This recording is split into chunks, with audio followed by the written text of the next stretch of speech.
couple of years ago, I had a great idea for a paid newsletter. I planned to reuse content I'd previously created, curate it, send it out week after week for a year, boom, recurring income, easy. And it worked.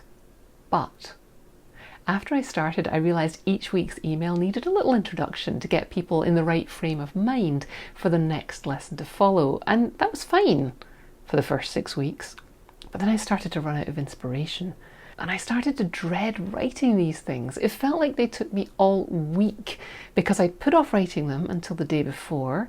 And then I spent all day trying to think of a way to be brilliant. So in week 9 of my paid yearly newsletter, I started the email with a tiny story about a song that I was listening to. And here's what happened.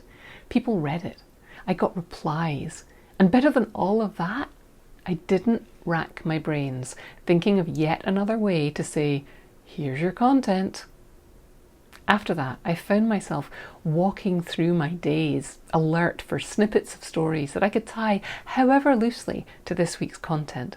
And when I sat down to write my email, all I needed was a few sentences using a timeless story structure that switched on my readers' emotions.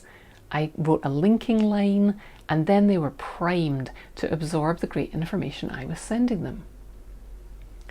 Without that system, it's really tempting to put off sending the email.